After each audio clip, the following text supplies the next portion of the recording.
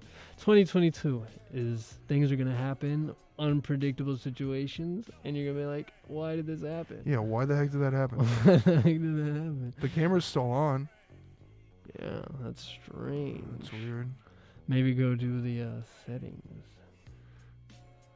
What's going on, man?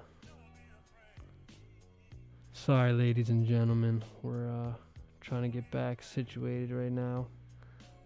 There we go.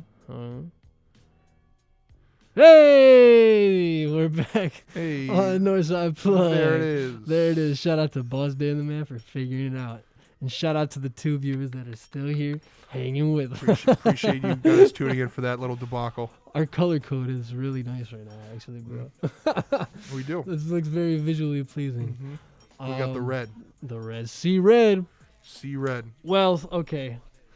On the topic of COVID and seeing red, well, and the Bulls, as you can see, the Bulls are looking really, really, really, really good. Sitting right there comfortably in first place. Game and a half above the Kyrie now having Nets, which is pretty nuts. Yeah, it's just been a really good start to this season for the Bulls. 8-0 run right now. DeMar DeRozan is looking DeMarvelous. Yes. Shout out to Stacey King for all the. Give me the hot sauce. Man, he's just showing again why he's one of the best in the business, man. Stacey King is just, and he was out with COVID for like 3 weeks, bro. Oh, and really? yeah, like right around, basically in between Thanksgiving and Christmas. Like he just came back like 2 games ago or something like that.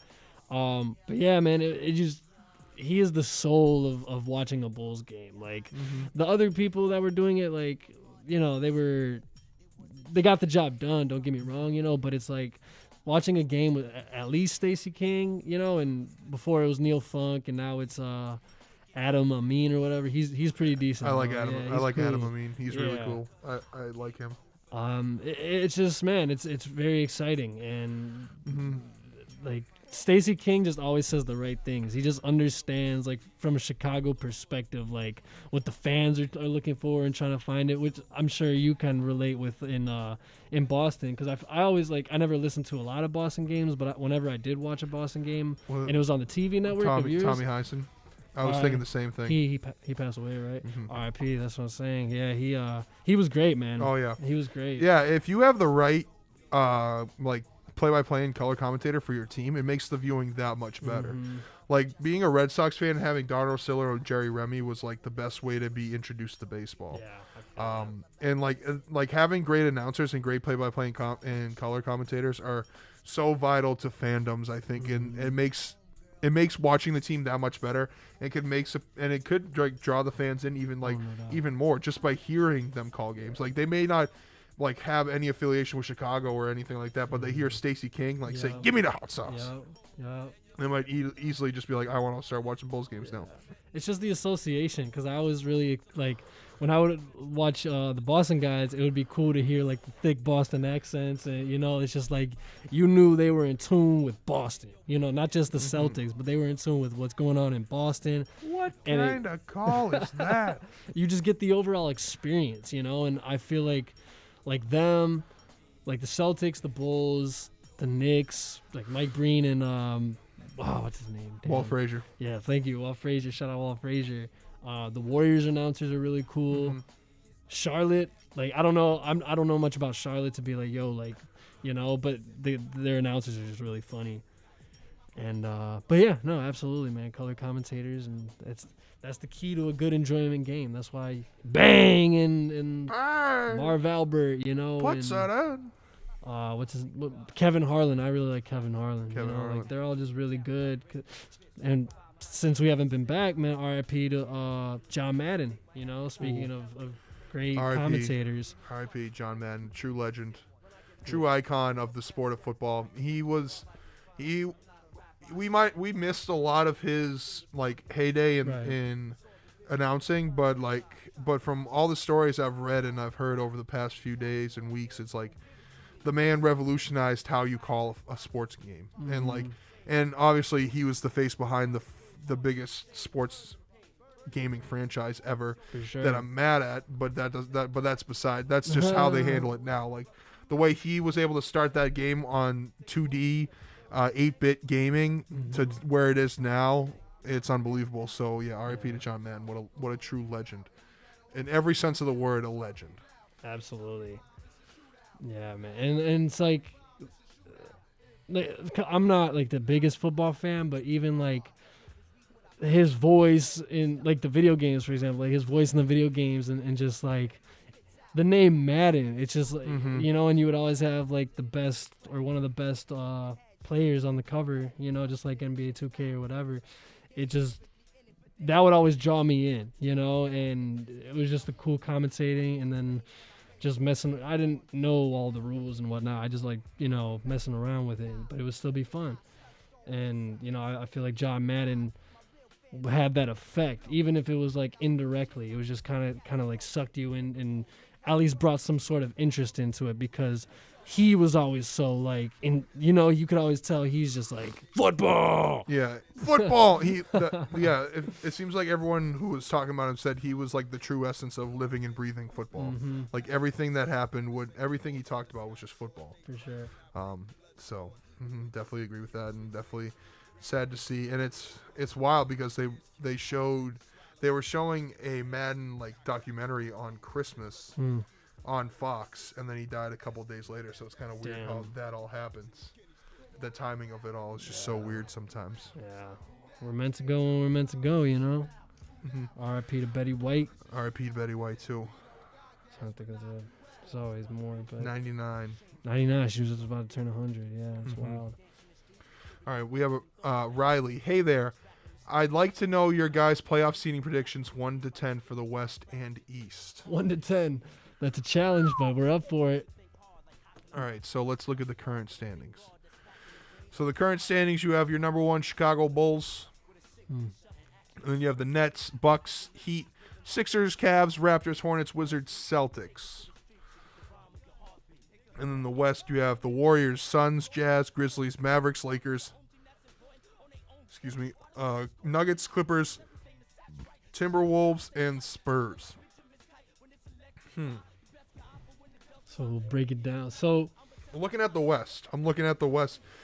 I don't check the standings super frequently, but just looking at it now, like the Warriors, the Suns, and the Jazz are all above everyone else at like a certain tier. yeah, Then the Grizzlies are a little bit behind them, and then the Mavericks, and then it kind of is like a big chunk of the same around. Like I didn't know. I haven't looked at the standings a lot, and I haven't been paying super close attention to how each team has been fluctuating around. So it's kind of wild to see that like it's in like 3 or 4 team groups. You know what I mean? Yeah. Well, and the thing is, what's cool too is that the play-in games kind of bring a whole different dynamic, because before it would just be you're only focusing on 1 through 8.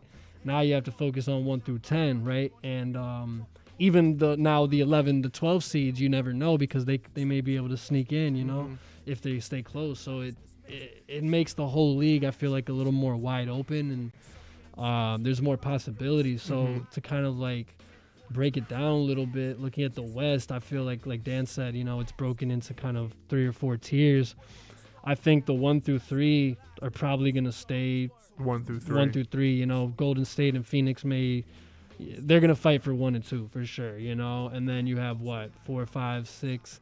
This is the thing, you know, you have the Lakers that are really unpredictable, you know. I mean, they're sitting in the 6th seed. Everybody's giving them crap, but like they're still a game above, you know. They had all these expectations, but hey man, they can mess around and be in that I don't know about the 4th seed, but they can mess around and at least hit that 5th seed.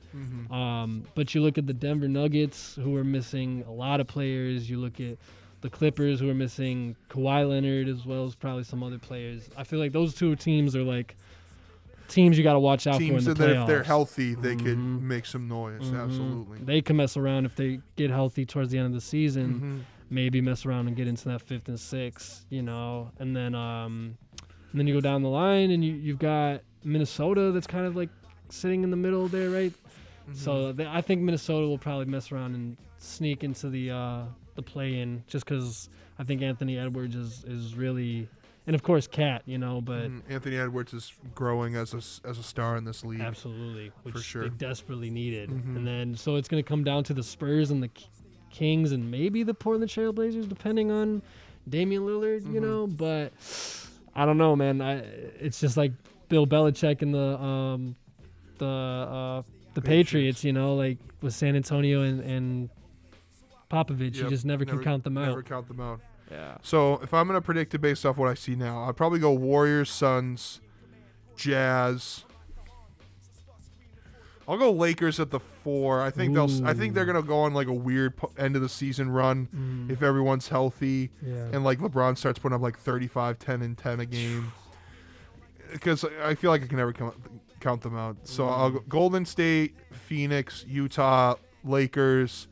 I'll go Grizzlies, Mavs, because John Morant's having such a great year. Like he's still must watch basketball. Then probably the Clippers, Nuggets, Spurs, and then I'm going to go Trailblazers at the 10. I feel like Dame's going to be able to fight his way into the playoffs, but he'll lose in that 7-10 matchup, but he'll find a way to get into that 7-10 matchup. I like it. You know what I mean? I like it. I agree. All right, so that was the West. Let's go to the East. The East side. So East right now, you have the Bulls in first place. Yay. Then you have the Nets and the Bucks and the Heat, which are all kind of close behind. Then the Sixers, the Cavs, 5-6. Raptors, Hornets, Wizards, Celtics in the 7, 8, 9, 10. And then you have the Knicks, the Hawks, the Pacers, the Pistons, and the Magic. I mean, bro, like the Hawks could come up, like go on a winning streak and jump all the way up. You can't even count out the Pacers, especially and you can't. Lance You Stevenson. can't count out the Pacers. Like, They're all right, out, the Pistons and Magic. No, they're done. Like the Knicks, I don't know if they're gonna do it. Like, are the Wizards gonna stay at this level all year? Right. I don't think so. I don't think, but like, who knows? Yeah. But I don't think the Wizards can stay at that level. Right. And then you don't know about the trade deadline, who's going to make moves, who's going to be buyers and sellers and whatnot. And the Cavs playing great basketball Cavs, was something I did not expect, yeah. but like props to them for having somewhat of a quick turnaround. Well, I guess a few years post LeBron were really tough, but now they're starting to go back in the upward direction, which is great to see from that organization. Well, they drafted really well the past few years, but unfortunately, Evan Mobley. Yeah, Colin Sexton's out. Woo. Oh yeah, Sexton went out. Ricky Rubio's out right now. So they had to trade for Rondo to get a point shout guard. out Rajon Rondo. I don't know how much it's gonna help, but Rajon Rondo always helps, and he has another team to add to his resume. Yeah, another jersey on the scale. Absolutely, but yeah, man, it's. So yeah, what do you? This is the East. This is what's exciting because I feel like this is the first year that the East has been like overall a little bit better than the West in a long time. You know, just kind of record standing. Yeah, definitely. The West has definitely usually led the front, but I feel like the East is definitely better this year. And I think injuries a lot impacted that, and COVID. Injuries have affected a lot of teams for sure. Yeah. That's why some of these numbers and teams maybe so fluctuated. Excuse me. So we're looking at probably the top tier again right now is you got the Bulls, the Nets, and the Milwaukee Bucks, and maybe the Miami Heat can squeeze themselves into it. What are you thinking, bro? Because I'm a biased, go hard, go home Bulls fan, you know, and I would love to say that the Bulls are gonna stay in first, and I think they have all the capabilities to do so, you know. But you have a Brooklyn Nets team that's very unpredictable now that Kyrie Irving is back, you know, at least for road games. So, you know, who's to say that they may go back into the first seed? And then you have the Bucks that are streaking, that they can mess around. So I think those three teams are going to come down to the wire in terms of who becomes the first seed. Those three will be the top. I think those three are the clear three best teams in the East. Like if I had to guess, I'd say Nets, Bulls, Bucks. But like Kevin Durant gets injured, or like Giannis gets injured, and that all changes. Right. Or like DeMar and Levine go back on the COVID list, and that changes again. Yeah. But I feel like those three teams are the clear, like, playing great basketball, have the talent to make the run at the end of the season when it matters most. I feel like those three are kind of not head and shoulders, but are clear, like, above the rest of the East as like who will come out. It's got to be between those three teams. Let me say, can I say just one thing, bro? I was gonna say, with a healthy Bulls team, like all players are healthy, bro. I think they're like, I'm not gonna go as to say what they're gonna do, but I think they can come out of the Eastern Conference with the first record going into the playoffs with a healthy roster. I definitely agree with that, and I hope they can, because it'll be a lot of fun to see them come out of the East. So those top three, I'm gonna kind of stick with those. 4, I'll go Sixers. Heat 5. I'm gonna put my Celtics at 6 only because I'm very bold and I'm very cautiously optimistic that they will turn it around and can actually stay healthy. Because out of all the teams, they've had the most like injury, like the most missed games based on injuries. They've been like, I don't know if they were at the top, but they are one of the top teams that like have gotten screwed the most by injuries and COVID this year. So I'm not saying that as like a full excuse as to why they're 18-20, because they've had some really bad games. Yeah. And they've had some really bad losses, like that loss against the Bulls where they were up by like 20-something. And they've had some other really bad losses. But like for the amount of talent they have, they should be a 6 seed, at least a 6 seed. Like with Jalen and Jason going together, but hanging on by a thread. For real. So like I'm gonna pick them in the 6. Do I actually think they'll get there? Probably not. They'll be somewhere in this play-in seeding scenario. If I had to put money on it. Well, the thing is with the Cavaliers, bro. Now that Ricky Rubio's out, they might start to fall. I think they're gonna fall a little bit. And then same with the Raptors. You don't know how the Raptors are gonna maintain. So yeah, I mean, I think you guys can mess around and hit that 7th or 8th seed. Yeah. See, like we're somewhere around there. We're not in the top 3 or 4 of the East, not even close. But we're not at the bottom. We're not the Pistons or the Magic either. Right. Oh no. Like we're just somewhere in that mediocre middle that that mediocre middle should be able to get us at least a play-in game in the playoffs. Oh, at absolutely. least, if You have not, 2 great players. It's just everybody else is like, No, yeah. So that's what the annoying is. But like, I don't think the Wizards are going to stick around to make the playoffs. Like the Hornets might, because they have plenty of talent. But like, I think the Hawks or the Knicks could hop up and get a playoff spot and sneak into that play-in game. But I feel like most of the other teams are in a somewhat relative to where they're finished position. For sure. Mm-hmm. Yeah, I don't know, man, because Atlanta was in this kind of position last year. You know, they were damn near right where they are. That's true. So it's like, now are they gonna?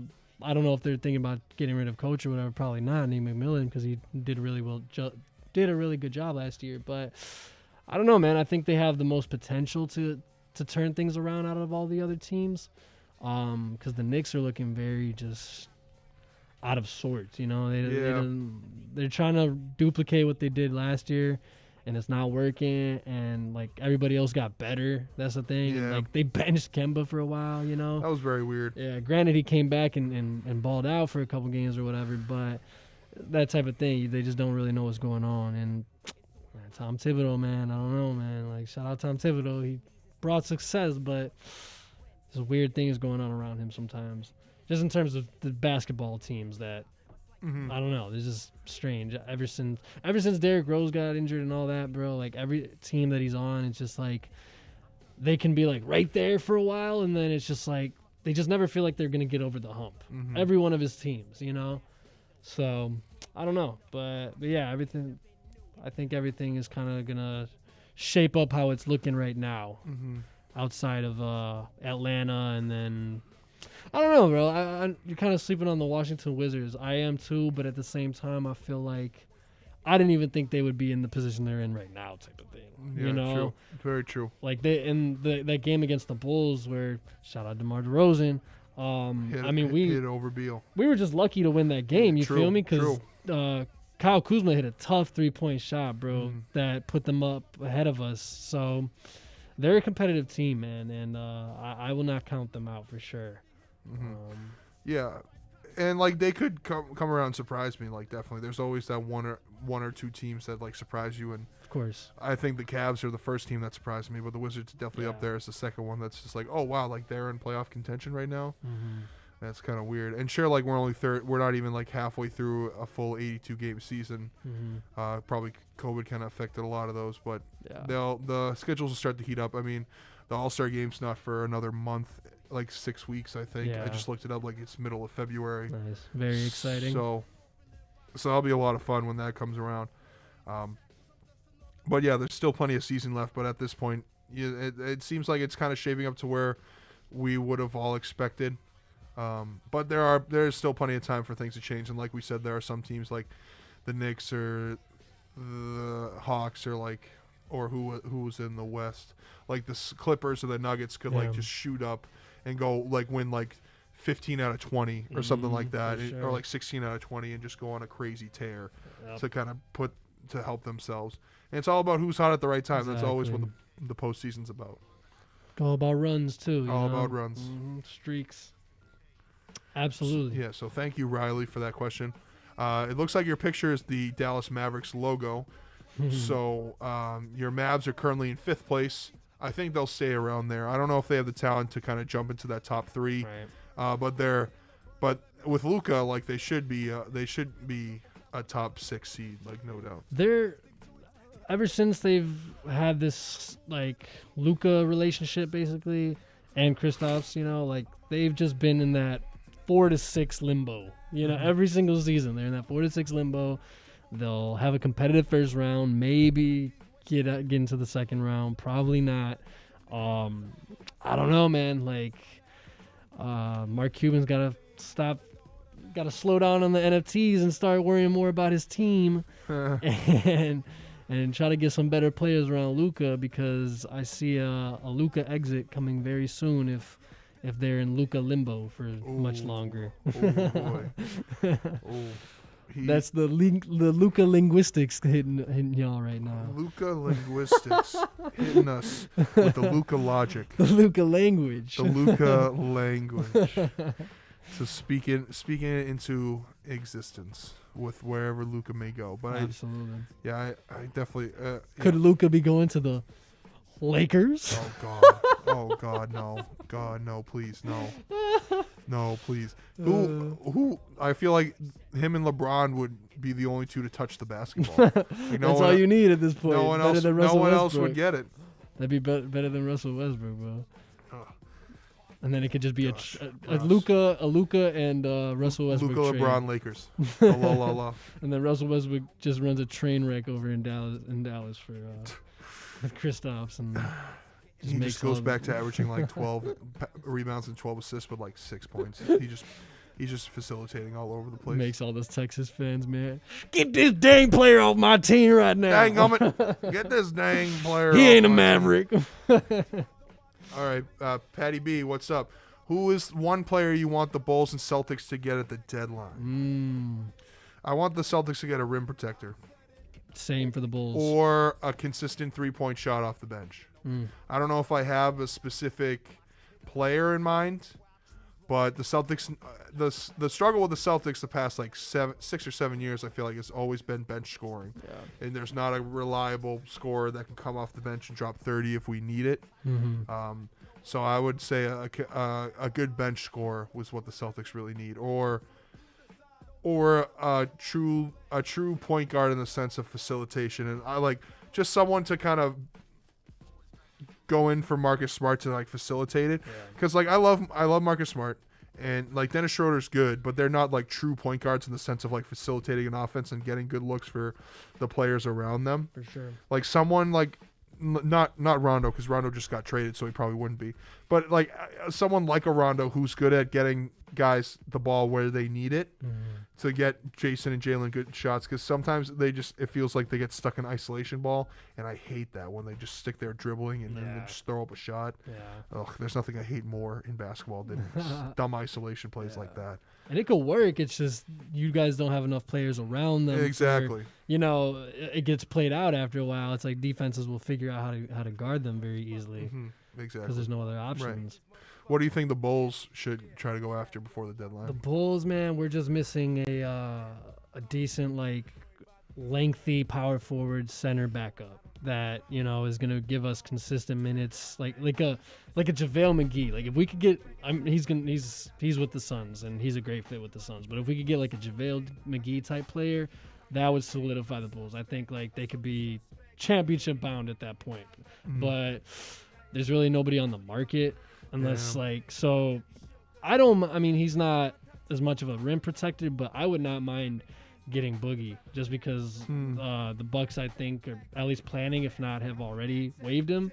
From the 10-day? Yeah. He was balling, bro. He was scoring like 20 points, damn near 10 rebounds, a few games. So he still has it. So just a consistent big body behind Vooch, because like Tony Bradley, like granted he was getting a little bit better, but his hands he doesn't have it. They'll dish him off and he just drops it. He's just kind of clumsy, and it's like we need somebody that is just, like we're playing very small ball. Like majority of the season we've been starting Javonte Green or Alex Caruso at the power forward position, which has worked. It's worked beautifully, at least on the offensive end, but defensively, especially like when you're looking at the playoffs and you got to face a Giannis, you got to face a KD for 48 minutes, you bro. need someone to kind of rotate in and take some of those minutes. Yeah, because Giannis, right? The thought of Giannis scares the crap out of me in that sense, bro. Because the Bulls offensively are just beautiful. I mean, they're playing some of the best basketball I've seen since damn near like the Warriors in their prime. Like the Warriors are kind of getting back to that this year, but the Bulls are playing beautiful basketball, offensively and defensively. So I'm so glad that I have them on local cable television, because like throwing them on is they are just so much fun to watch. And I've watched more Bulls minutes than I have Celtics minutes this year, and I don't think that's a bad thing. Hey honestly, man, the first year the Celtics would just make me so stressed out watching them. Where the Bulls, I'm like, this is enjoyable. Like this is such good basketball, and like DeMar DeRozan, I still can't believe that was crazy. That Like for months we were saying the Bulls needed a veteran presence. They needed a veteran presence For years. for years, and I never would have picked DeMar DeRozan as the guy, but he is clearly the guy, and it is so fit. great to see him step into this veteran role Yeah. with this great team, and Yeah. they're just so much fun to watch. I just think he's a perfect fit for Chicago. Like outside of basketball, I mean, he's from Compton. Like outside of the weather, I think just it's probably a pretty natural integration for him to come to the city. It's a good vibe for him, I'm assuming. And then it's just like him and damn near all of his teammates are in the same position in different scenarios where they're all coming into this year, into the Bulls organization, like having a chip on their shoulder, feeling like every one of our players in some scenario has felt like counted out or like unappreciated, like hasn't had their time yet. So it's like that's why Bulls fans, like true Bulls fans, really knew at the beginning of the season, once this team was put together, and it's like if the players in the basketball, it's like you don't know fully the potential, and you never know at the beginning of the season what could happen, but it's like you knew that something special was at least possible because all these players are gritty and have a chip on their shoulder, and they're all just playing for each other, man. Like they're all super unselfish, and they all understand the assignment, and that's why like they're playing beautiful basketball. They're playing championship basketball right now. Yes. Like I'm not putting anything like on their shoulders, any weight or whatever, but it's just like they have the potential, and yeah, sorry, I always get excited, but No, they just need that. Don't apologize for your excitement. Are you kidding me? Don't apologize for being excited about your sports team. You don't ever have to apologize for that. Like I said, I'm excited to watch the Bulls too, so don't apologize for your excitement. Don't ever apologize for being excited about how good your sports team is. I don't think that's ever something to be apologized for. Shout out BossDan. But yeah, we just need a big. Always keeping it real. We need BossDan on the team, man. That's Get me in the low post. post. We need a big band. You don't need to pay me. Pay me the minimum. I'll just that get in 10-day there. I'll just get in there and body people, throw away, get my 5 fouls, and shake Billy Donovan's hand and get off the floor. You just go see BossDan just like trucking people. BossDan stat sheet: 12 and a half minutes, 0 for 1 from 3-point land, 7 rebounds, 6 fouls, fouled out in 12 minutes. But those 6 rebounds. Yup. Getting those elbows in there. Practicing my pivot foot. Giving them the Meta World Peace elbows. Exactly. The elbows, just to make sure I got my room in there. Absolutely. Yeah, we need it, man. We need it for sure. But, yeah, Bulls fans, be excited. It's been a tough 10 years. Tough 11 years if you count, like the season with Derrick Rose getting injured, whatever, all that. Like it's been tough. So it was just funny that you're saying, oh man, it's like it's good. It's exciting to flip onto a Bulls game because man, like it has been hard. Even like it's just crazy because even last year, bro. Like I just remember watching this season, and it's like last year going in the season was like, okay, maybe we can at least make the playoffs. We have a decent team, and then it was just such a letdown of a season. Like we just.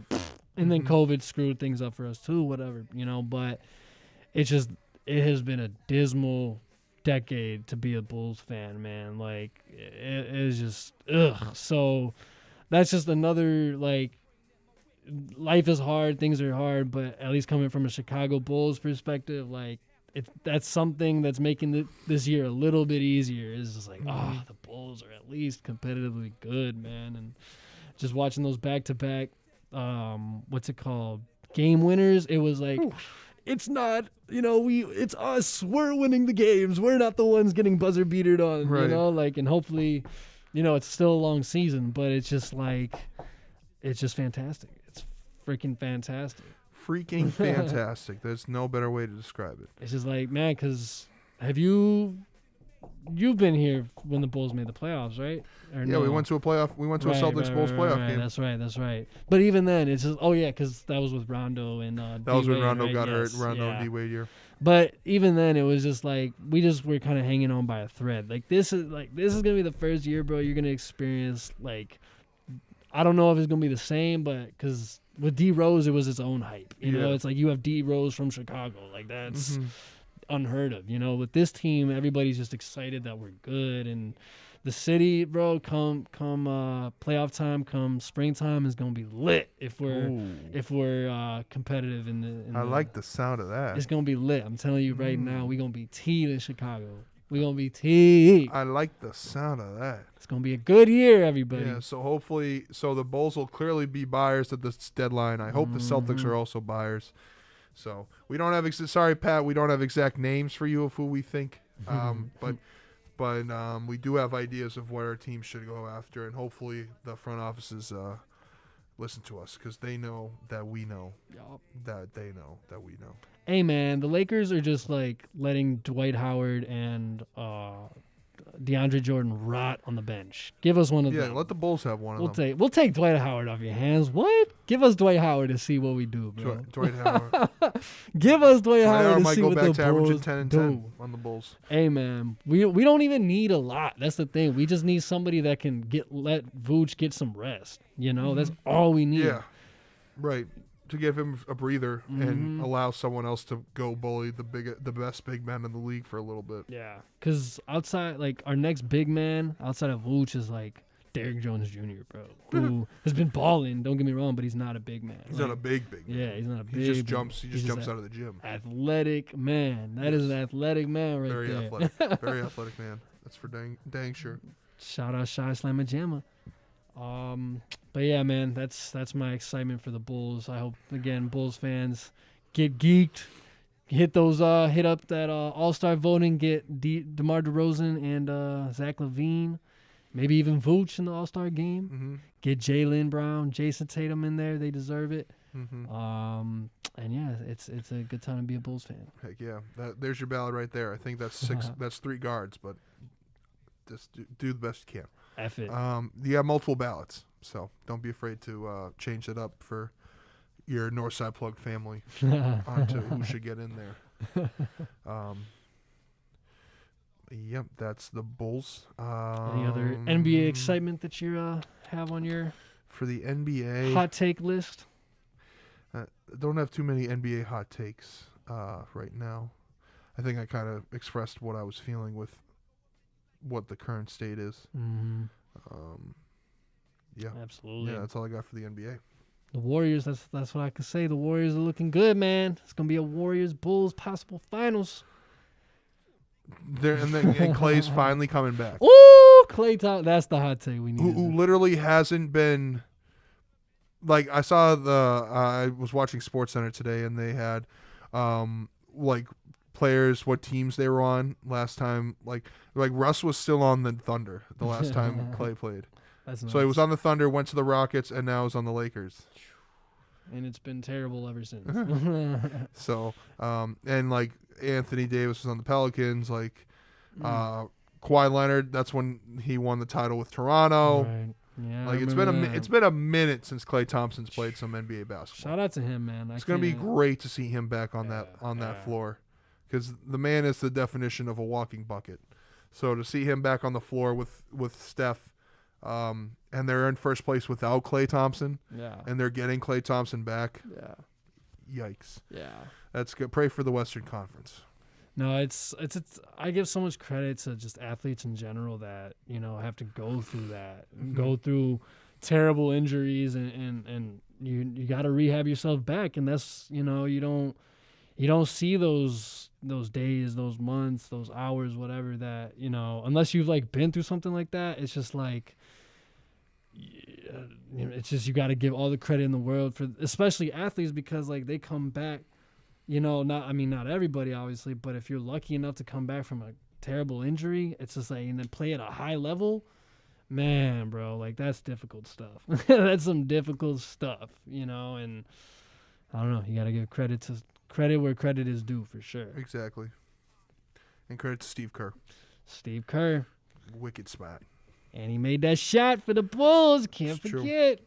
1 of 5, 6 champions. Oh my God! I saw 5 up there, so that's why I said 5, 6 championships. Well, I guess I'm gonna have to bail out Michael again. That's the greatest from the parade. That's so funny.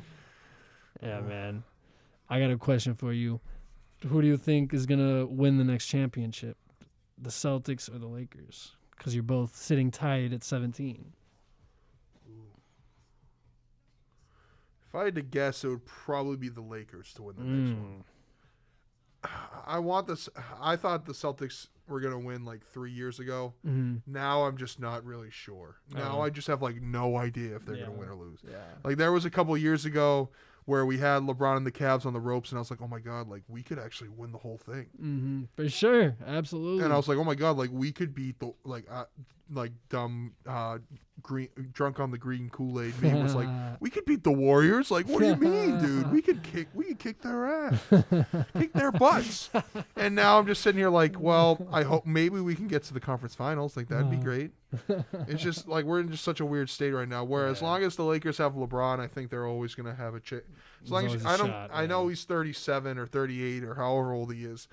That doesn't matter. Like it's LeBron freaking James. He's still averaging 28, 7, and 8 and 8 or whatever he's averaging. It's ridiculous. After 20 years of playing basketball. It's ridiculous. He just turned 37. Bro. Just turned 37. That's what I was thinking.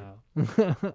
So I'm gonna say the Lakers because it's gonna be something where like Bronny Jr. gets there and then they win a title together and LeBron rides off into the sunset or something like that. Because that's what's gonna happen. Because that's just LeBron. He's gonna win his 5th title with his son and be like, I'm gonna retire. Just kidding, and he comes back like 2 months later because he's like, I'm still good. And I'm already going to predict this. He is going to milk the F out of his retirement, bro. Just, like after seeing RIP to Kobe and just all these players. His retirement tour is going to be, it's going to be like so ridiculous. And like, it's just going to be over the top. It's going to be amazing. It's going to be so bad. I'm going to hate it, but it's going to be so flamboyant. You know what I hope? Ridiculous. You know what I hope for Celtics fans and Bulls fans? And this is out of the utmost respect if there's anybody that understands LeBron's greatness, it's Celtics, Bulls, and Toronto Raptors fans, bro. Yep. Like very true. We know how great LeBron James is because we have been at the other side of it for too long.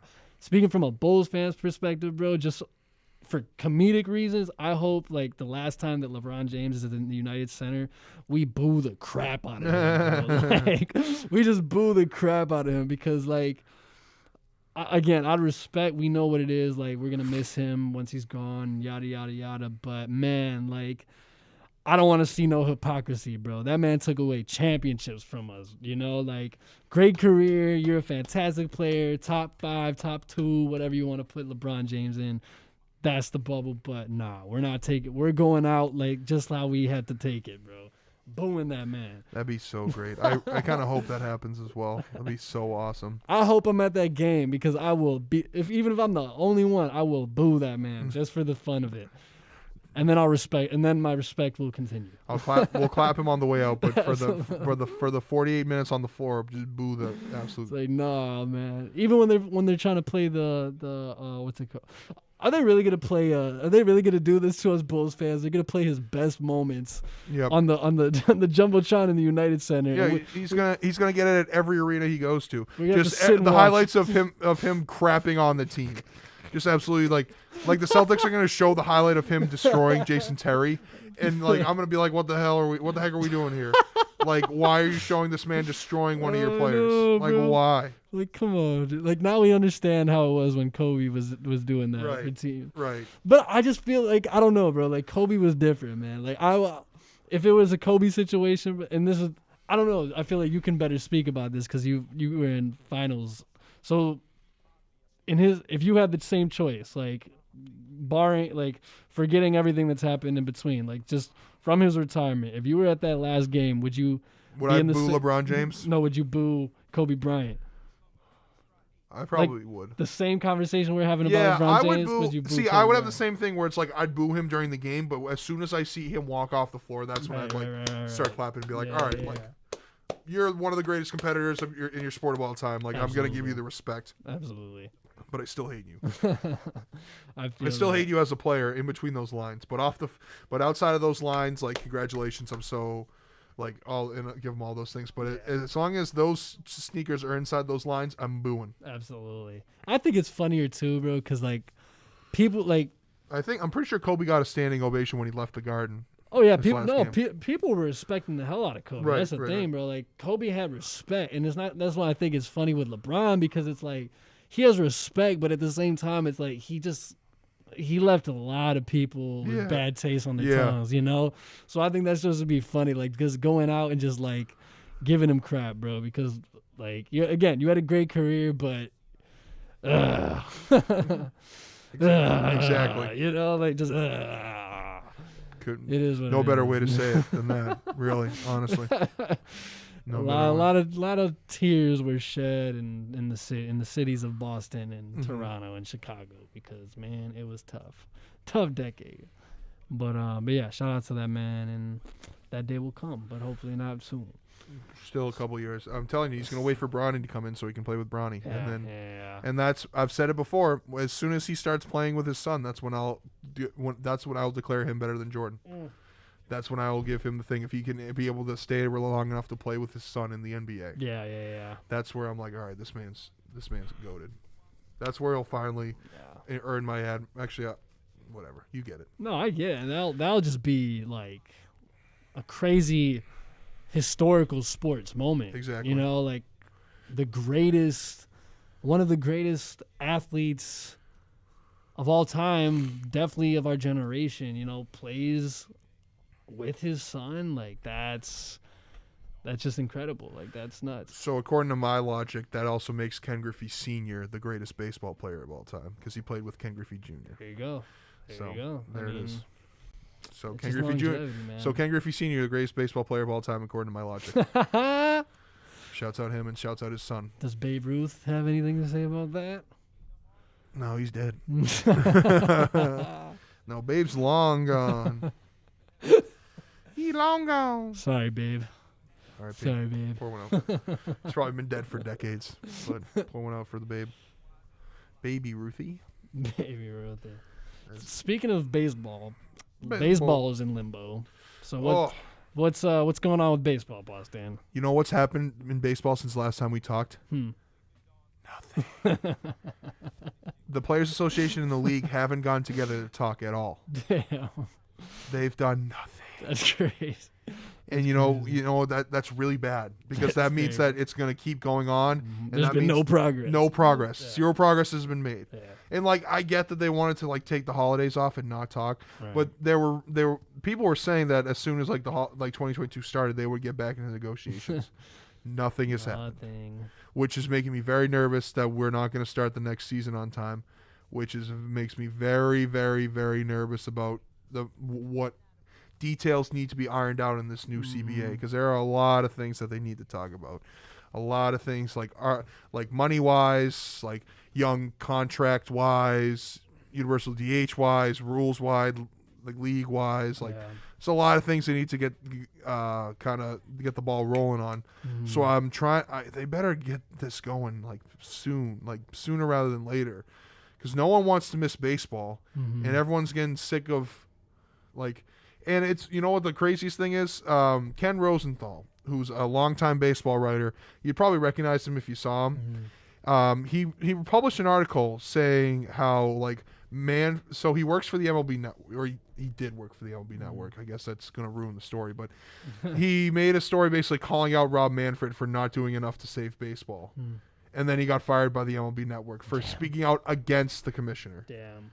It's like, are you serious, Manfred? Like, you can't take a little critique like that? Like, what are you doing, bro? Like, if people already had a skeptical opinion of you, now that's even worse, that you fired a guy who critiqued you a little bit because you haven't done anything yet to save baseball. Yeah. Like, he's just so ridiculous. Baseball is just such a ridiculous sport sometimes that I hope they figure it out soon. I really do, because I need a full 162-game season. Like, I need air. I don't know about that. It's not going to happen, but I need it. I need it. Yeah. And again, it's like with COVID and everything. Like, I love baseball. Like, I mean, I do love baseball. Not as much as BossDan, but I definitely do love baseball. And it's like, I feel like the feeling of when baseball is coming back is like a super big indicator, at least for myself, but I feel like for a lot of people, of like, okay, spring is coming around the corner. Facts. You know, like warm weather. Like big facts. The routine of like not bitter, annoying coldness is right around the corner, you know? So it's going to suck to like not have that feeling if, knock on wood, you know, that doesn't happen. But I don't know, man. As long as they're able to, what's it called? At least have conversations again and start to make some progress. So like you they know? just need to make some progress. Yeah. At least get the ball rolling. Like I don't know why they haven't started that yet. Because if they want to start on time, they better. It is probably egos because everyone's egotistical nowadays, and like athletes are the biggest ones. And Rob Manfred clearly has a fat ego if a writer critiques him and he just fires him from his network job. It's so ridiculous. But if they want spring training to start on time, because usually pitchers and catchers report like towards the end of February. Right. So you got to get the things going now so you can make sure that everything's done in time for spring training to start. Yeah. So like it's so weird that they haven't done anything, and I hope they kind of change that soon because I need baseball. I'm feeling this is just off the dome from my gut. I'm feeling a June start. No. Yeah. All of April and May without baseball. Because I just from a business standpoint, that hurts my heart. If you're at this point right now and you don't have anything prepared, you're not even in conversations. You know, you have to account for all the time that they have to even just talk and deliberate and, you know, get all this situated. So it's like, I don't know, you know, until they at least start talking, like, you know, like then you're really in jeopardy because it's like, if you're not talking about anything, that means nothing's happening, you know? Right. And at this stage right now, baseball is not going to be played, you know, like no baseball operations can happen right now until they get it rolling. So I really hope that for the sake of that sucks. See, like you say June, and the more I think about it, the more it makes sense, and that hurts. Yeah. Because I really want them to fix it, but it's not going to be an easy fix. It's going to take them weeks to figure all these things out. That's why they need to get talking now. Because right now it's supposed to be the off season, right? Yes. Like they're supposed to be making trades. Like teams are supposed to be signing players. Mm-hmm. So like if you want to sign players, you kind of have to have a new CBA. So you need to get that CBA done so then players can sign to new teams or get contract extensions. Right. So I don't like. It surprises me how they're not like more anxious to get things going. Yeah. It's like at least I haven't read a ton on it, but I'm gonna figure it out more. But like, get it going. Like everyone wants baseball back. I'm sure COVID has a part in it too. COVID probably plays a part. Yeah, that's a good point. That's a good point. It's hard for people. I don't know how they're all. Come on, we have Zoom meetings now. We have Skype meetings. Like, well, that's what I'm saying. You know, I don't know. Like, they probably don't want to do it online because they're so old online, school. Because baseball's prehistoric and they have to do it through Telegram or carrier pigeon or something. Because they got to do everything old school. Because that's how Morse baseball code. is. Yeah, Morse code. We just said home run in Morse code. Absolutely. Dot dash did it dash dot. Bars. BossDan. Bars. BossDan with the Morse bars. Morse code bars. Morse code bars. Yeah, man. So yeah, I hope they get that situated. Me too. I hope they figure it out. But you know who was dealing with COVID issues? Who? The Loyola Ramblers. The Brrs. Oh, where After 26 days of not having a game, the Blurs finally played a basketball game against the San Francisco Dons, a fellow Jesuit school in San Francisco. I've actually been there on the campus. Nice. Really beautiful campus. Really nice. I'm sure San Francisco. Reminds me a lot of DePaul, how like it's in the city and like the buildings are kind of scattered in the neighborhood. Okay, sure, yeah. It's less like Loyola where like all the buildings are kind of in one area, where it's like buildings are kind of intertwined with the city, if that makes sense. No, definitely. So I'm gonna look at the Loyola schedule real quick just to kind of give you an idea of what has happened in the scheduling process.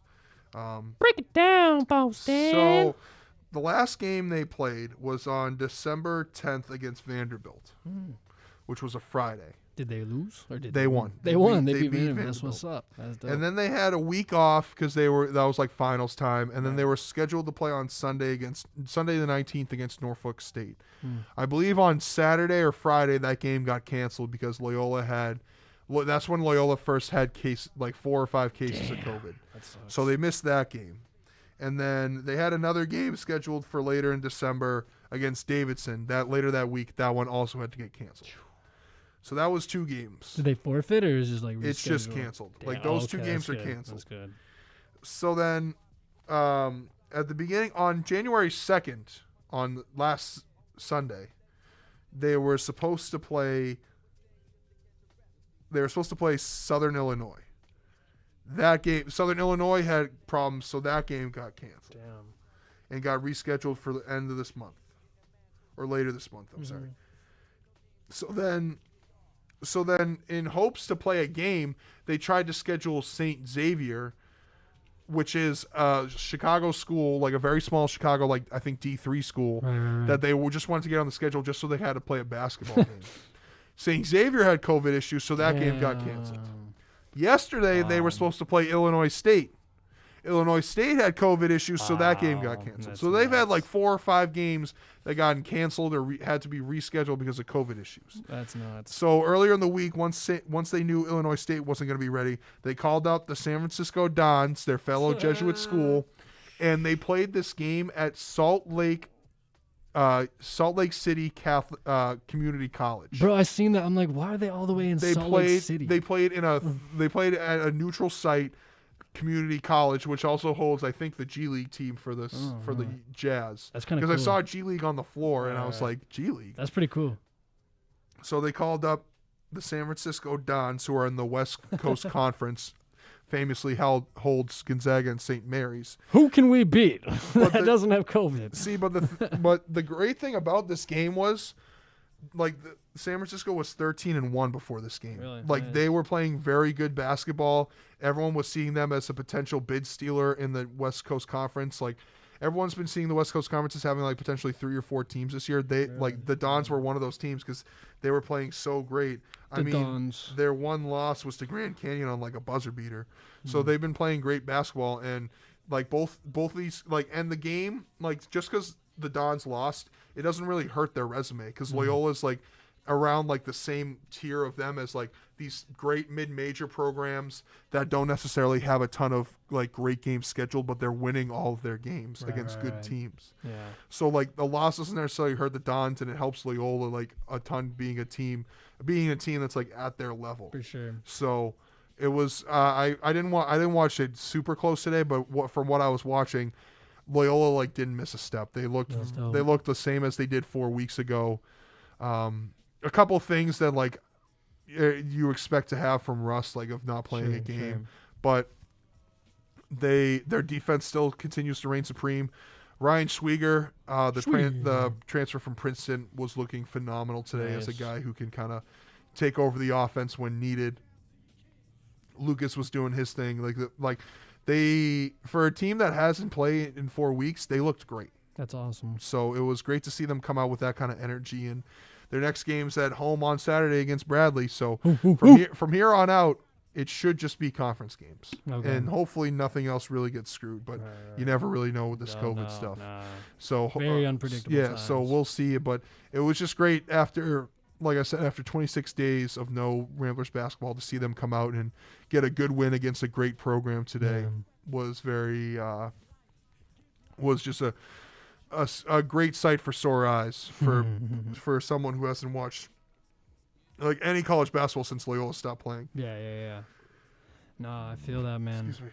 Any sports, any basketball at this point, man, is good, you know? So it's definitely good to hear that the Ramblers are back. And hopefully, like, every other team can be safe. We can be safe and hopefully because, you know, you think about March Madness, bro, that could be a terrible crap show in itself regarding COVID, you know, and that's a great point. All the conference leagues and whatnot, you know, so. That's right, Pet. Go Blurs. Go Pet. Go Blurs. That's damn right. But I saw Joe Lunardi put Loyola as a 6 seed today in his bracket. Ooh. And you know what that means? So the craziest thing, or, like, the most interesting thing to me about Loyola not playing for 4 weeks is that the AP poll every week, Loyola kept going up. Like, they weren't going down. They weren't losing votes. They were only gaining votes because the teams above them were losing, but they didn't play. So, like, they were just gaining more votes. Finessing. So with a win against San Francisco and then hopefully a win against Bradley on Saturday, your Ramblers could be ranked again starting next week. That'd be bussin'. You might have a ranked Blurs team again starting next week, which would be awesome. crazy. That would be crazy. Which would be so cool to have that back. Yeah. That was awesome last year. We were ranked at the end of the season. It was so cool to watch. And we were like, what, 18? We were 18. Woo-wee! We were 18 for a while. That was That crazy. was busting, bro. Like, So hopefully we get back onto that level again. And I'm assuming with a win against Bradley and after beating a good team like the San Francisco Dons. I don't know why I keep saying their full name. Because it's an awesome Because it is the Corleones. The Bazzini. Talk to Bazzini. So I'm assuming that with a win on Saturday against Bradley, that Loyola would be ranked in the next AP poll. But we'll see. You know who went to you know who won 2 national titles with the San Francisco Dons? Who? Bill Russell. Really? Back Shout in the out 50s. Bill Russell. That's Back in the what's up. 50s. They were talking about that on the broadcast today, how like both these teams are historically great programs. How both of these programs won basically national titles before color television. So it's like they're historical programs. It's like, okay, their success came when there wasn't color television. Got it. That's what that means.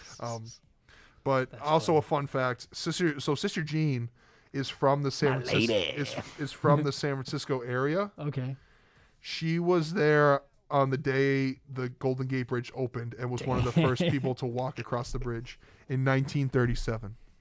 I'm not laughing at her. I'm just laughing at how crazy like that. That she was there. That sounds, 1937. Yeah. She was there. It was open. She was. She walked across the bridge like the first day or the first few days. 1937. 1937. That's almost 100 years ago. She was a teenager. That was 85 years ago. Yeah, bro. She was a teenager. Wow. Crazy. Shout out to Sister Jean. The greatest. Man. Like, she is a GOAT. She is a GOAT, bro. The greatest. Like, I mean, I give her so much credit, bro. Like, I'll never forget just seeing her around campus. Still, she was what, like 97, 98, still walking around like during our junior year at least, you know, and to still see her going to the games, you know, like still looking pretty damn good, you know. It's like, wow. Like, shout out to Sister Jean. Shout out to just all the old people that's going through all this pandemic stuff, bro. You know, like, I feel like, you know, old people, kids, and, you know, just people that don't have a lot of money, man, like, are getting hit the hardest in this COVID stuff, you know? So just be safe out here, man. Take care of your young ones. Take care of your old folks. Take care of yourself. And we all want to see our loved ones continue this process of life. So absolutely protect Sister Jean. At all costs. At all costs is my point. At all costs. Swank says, need that hat, G-Note. Shout out Swank Sinatra. That's a great hat. Happy New Year, homie. Thank you. Happy New Year. Appreciate it. Yes. Where did I get this hat? I don't remember where I got this hat. I feel like you've had that hat. I've had it for a little while. For a little minute. For a while. It's just a great hat, though. Thank you. That's why I'm enjoying the color coding of the reds. The red. We're seeing red on Northside Plugged. It's hard not to see red in this city right now. Absolutely. Absolutely. I mean, with no Bears to kind of be happy about, you have to. Bears. You have to be. Stink. But they got a decent little win against the Seahawks. Ooh. And I don't even know. I will always be on the show until they're actually somewhat decent. I will not sugarcoat my disgust for the Chicago Bears, bro. I love the Chicago Bears, but man, it's just talk about struggling. I mean, man, like the Patriots are right back in the swing of it. You know, you might not be in like championship contention, but hey, at least you're competing. You know, like we only took 1 year break from the playoffs and we're back. we've just after 1985, and we were just like, you know what, the Bears are gonna suck. They're gonna give you a little bit of hope in 2007, maybe, and then again maybe in what was it, a few years ago, but. 2 years today was the double doink. Sorry to all the Bears fans listening. That was 2 years ago today. I remember that. Today. Nothing, 2 years. Bro. The double doink, bro. The problem with the Bears, and I feel like I say this every time we bring up the Bears, is like they need to turn around that front office. I think Nagy's gone, and I think Pace is gone. Like, if they're both not gone, I'd be super shocked if they both still have a job entering next year. I think they're both gone. And Yes, there needs to be a huge culture change for the Bears right now, and they need to get a coach. I don't know if I have a name specifically, but they need to bring in someone who's going to change the team and bring them back to Lovie Smith. No, No, don't bring Lovie Smith back to the Chicago. No. It's that's a name, but I don't think it's the right name. Rex Grossman. Screw it. Mike Ditka. Screw it. Bring Ditka back. He's Bring him like back. 80 something now. Bring him Talking, back. we need winning culture in the Chicago Bears, man.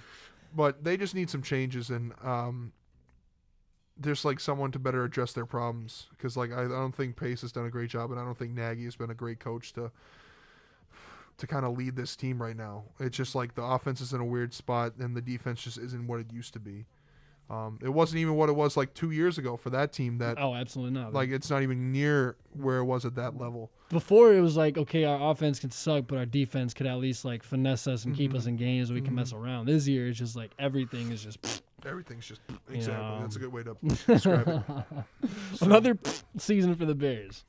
But yeah, I think I feel like there are times coming. It's not now, but it's gonna be in like the next.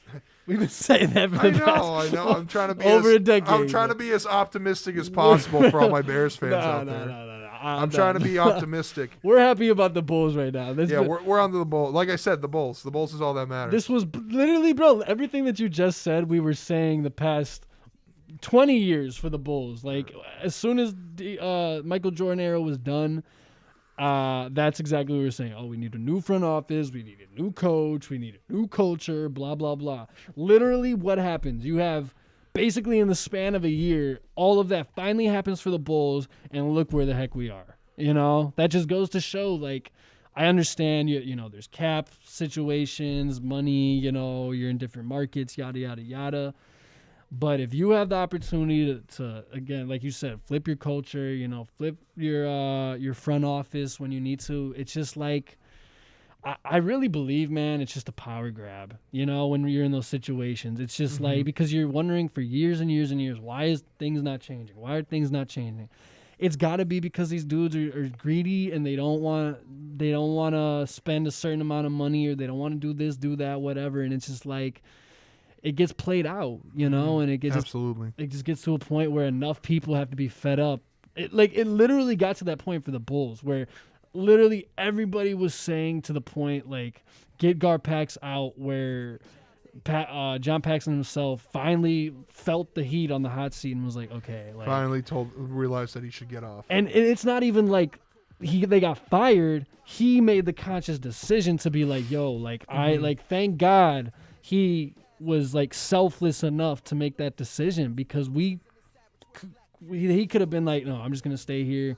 Gar Foreman is going to stay here with me, and we're just going to continue this. And that's what seems what's going on with the Bears, man, you know? So I don't know. I hope for the best. Yeah, I hope the change is coming this offseason. I just hope it's a major change and not like a minor change. Because big changes are needed for that team. That's for darn sure. Yeah. But we'll talk more playoff football once we have the matchups next week. For sure. Sounds good. A lot of good games coming up this weekend. But this time next week, we'll be preparing for Wild Card Weekend. Nice. To Playoff see football is always good. There are going to be six games next weekend. True. Right? Yeah, 6 games next weekend. 2 on Saturday, 3 on Sunday, and 1 on Monday. So it's going to be a full weekend of playoff football to get everyone excited for. But we'll talk more about that next week once we have the matchups. And I'll break down the Patriots matchup, who they're playing. Hopefully it's nice. I don't know who it's going to be. I don't know if I want the Bills to face them a third time. I kind of want the Bengals, but I really like the Bengals, so I don't want to have to lose to the Bengals or beat the Bengals. I don't know. I'm just very excited because that's playoff football. Some great time to just, this is great stuff to watch. So I'm definitely looking forward to that. We'll talk about that next week. Absolutely. Of course. So stay tuned. Stick with us. Stay with us. Not for the whole week. You can do things over the next few days. Nah. Be ready Stick with us every minute of every second of every day. I mean, I bet if you went back into our log, you could probably watch Northside Plugged videos until next week. Absolutely, and there's more coming. Yes, and you can watch all of our old interviews.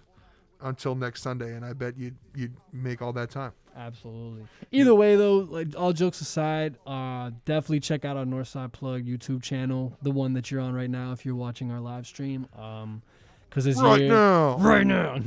Because now we're just definitely gonna have a lot more content coming up, a lot more just opportunities. I don't know, man. I just feel really good about this year, and definitely want to, like, I feel like a good objective is to just shed light on what we got going on out here as just creatives, entrepreneurs, you know, just positive enlighteners, you know, anybody and everybody that's trying to do something, you know, creative and productive and beneficial, you know.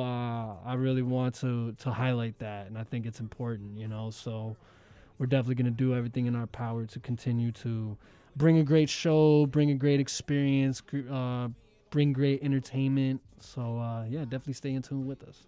Yeah, so we appreciate you all for tuning in tonight, and yeah, we got plenty more coming this year, and we're both very excited and to bring you more guests, more content, more everything else. So keep sticking with us, and we appreciate all that you guys have done for us so far. Absolutely. In the past, and 2022 is only going to be better. For sure. And let us know too, like, stay in tune with us. Like, let us know what you want to see from us, you know, like, absolutely, what you want to hear us talk about, what you want to see us doing out here in the streets, whatever, you know, camera wise, or just linking up with people, giving people a platform to shine, you know. Just let us know, and this is a two-way street, you know. Exactly. Yeah, I wasn't gonna read that. Absolutely. So anything else you want to talk about? I think that's a good way to kind of wrap it up. Just to talk about how excited we are for this year to bring you guys more interviews, more content, more of whatever we think that the people want. And like G Money just said, it's a perfect way to say it. If you want us to talk about something, you want us to bring someone in, you want us to make content about certain things, hit us up. We're all about ideas. We're all about doing what the people want. We have plenty of ideas of our own, but we always like to hear from the people. So Don't be afraid to share, and don't be afraid to hit us up or do anything like that, because we're always ready, and we're always happy to hear from the fans and from our friends and our family. Absolutely. I don't like to call them fans. I feel like they're more our family than our fans. You know what I mean? Absolutely. Because yeah, I don't know. So family, supporters, you know, we're all family. Absolutely.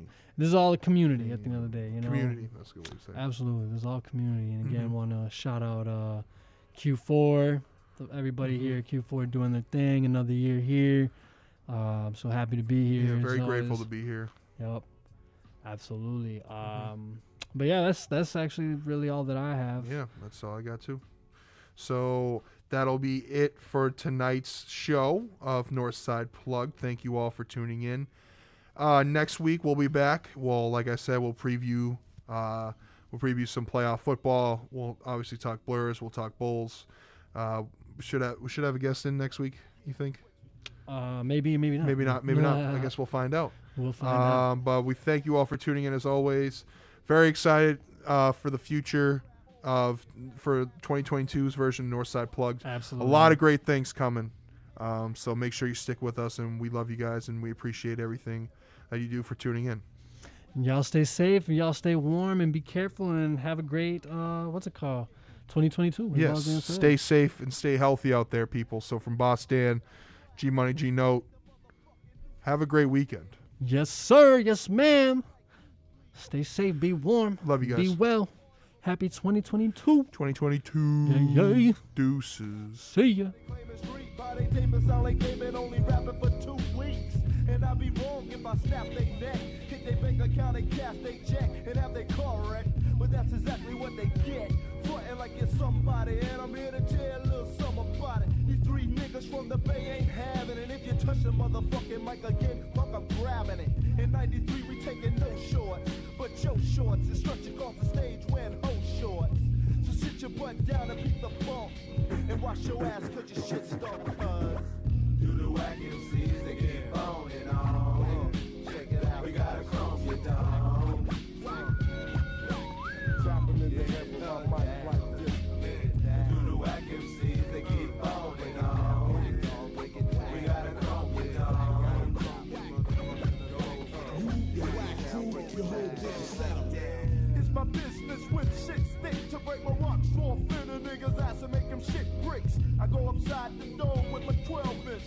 I got to draw.